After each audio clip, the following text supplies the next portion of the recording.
Hey guys, I'm here with another video, and this time I'm going to talk about testimonies, testimonios, and how it's used in church, and how significant testimonies are in the faith of a Christian in this cult. Usually, testimonies are about miracles or things that happened to you and God intervened. Uh, you get sick, something happened, you get stopped by the police. If you're an immigrant, that tends to be a very popular one here in church. And for one, or stopped by a cop, and somehow the cop's like, just as an example, you're free to go. I don't know why, something told me, but you're free to go. You shouldn't be free. Something along those lines. Or if you're sick, you're found with a tumor, maybe an illness, you name it. You go pray, you get presented, you ask for prayer, or you start praying fervently, and it seems like the odds are against you, and all of a sudden, a miracle happens, and you tell that. You get up in church, usually on a Thursday or Sunday in their services, and you tell the church your testimony. It's a couple of minutes. It's usually the last thing you do in a service. So in a service, you give a brother, usually, or a sister, sometimes, says a chapter, memorized. It's preferred, but it's not like has to be. But it is preferred for you to be able to recite a chapter, a passage from the Bible by memory. Then the guys sing 2, 3 brothers, young if it's Thursdays, or married if it's Sundays, and then same applies with the ladies, the women, the sisters. And finally, after that, there's the testimony. And it varies, and it's useful. I know obviously you're highly encouraged to read the Bible and to know your passages. But another big deal is to kind of add like how do I want to describe this aura around church, kind of make it even more legitimate, is testimonies. Testimonies. A miracle happens, and we as a church, and I remember, you believe it. You accept it as a fact. If a brother stands up, gives his testimony, if something happened, it might not be as big, but it serves a purpose, a role in church. It adds a layer of legitimacy in church. Like, this is a true church. Look what happened to the brother. Look what happened to the sister. And it adds more value if a Gentile, someone who is a non-believer of the church, wants to stand up and give testimony of a dream this person had, or an encounter, something quote unquote divine. So it's not even within members. They allow even non-members, Gentiles as they call it, to stand up. And it usually comes out from the will of their heart, may be encouraged by members, but usually, from what I hear, they come from their heart, like, hey, I want to tell the church a testimony. So it's not part of the doctrine, but it is a very vital, I want to say, a strong purpose in church. And I think coming from someone who was from this church realizes the importance of a testimony and how much it adds to your faith, and it adds the legitimacy of this church of God, of the election. Like, that's right, God is here in this place. Look what happened to this person. Did you hear the testimony? And then sometimes throughout Sunday schools, usually ministers, or during Holy Suppers, these large events, ministers in their lectures, in their explanations, they like to tell a testimony to add on to what's being spoken on the topic, to kind of like seal the deal in a way sometimes. And we buy it. The church buys it. The church, I don't think we ever, for the most part, even say, there's no way that happened.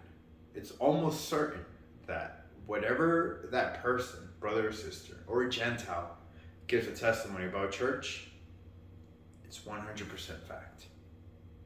So then what happens then when police officers, when officers of the law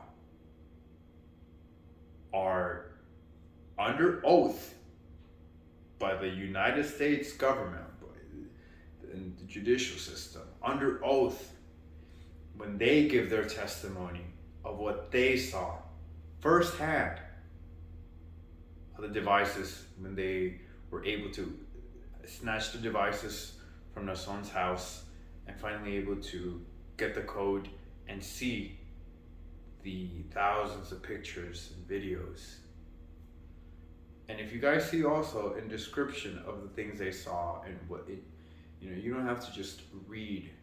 You could also see it there, hear the audio, see the audio of these officers giving into detail some of the things they saw. That's a testimony. That's the officer's testimony under oath to tell the truth. All of a sudden, nah, those testimonies, that's not true. Those testimonies there's a conspiracy going on. They'll say it's the Catholic Church attacking them.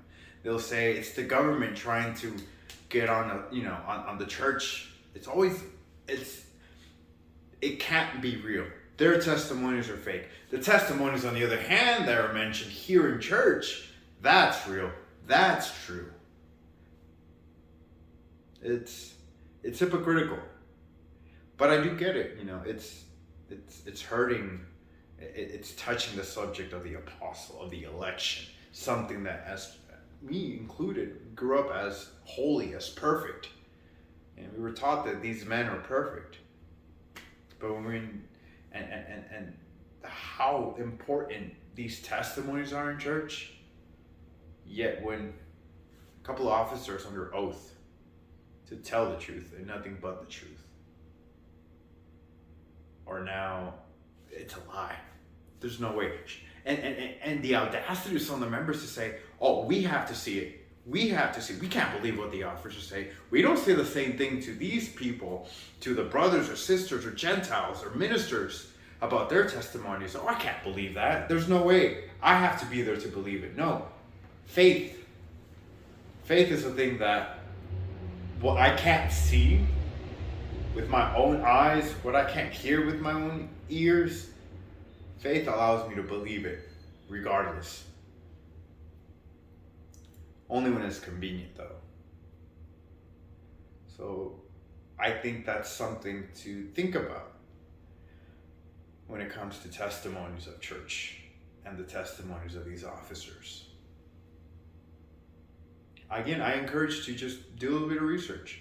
We're allowed to question things. The church is allowed to question things. It mentions in the Bible, somewhere in Jeremiah,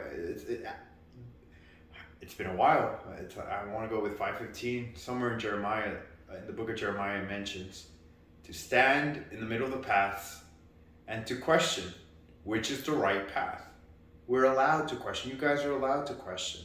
Even at the time of Samuel and Silao, I got off the phone with a guy and he reminded me, telling me that he said, I don't want to have fanatics as followers of me, as believers in me. I don't want fanatics. Go do your research. Ask. I want people who truly believe in me, not by being a fanatic, but by using your head. Now the tables have turned. Now all of a sudden, you have to listen to whatever the bishop or minister is saying. Don't listen to the outlets. Don't listen to the media. Don't listen to what the officers are saying. It's all fake. It's a conspiracy. It's just something to think about. On the other hand, I want to thank the people who have reached out to me. Thank you for trusting me, telling me your story, your doubts, and encouraging me to. I wasn't thinking of making more videos, honestly, but people were telling me what to talk about, what to say, and I feel more of a duty and a responsibility too, something, I would like that too if I was in their shoes. Let me hear more with my doubts. I have doubts. Can you help me out with my doubts? So here's 2 more videos, and I'll be out here. Be on the lookout for more. Thank you, and see you guys soon.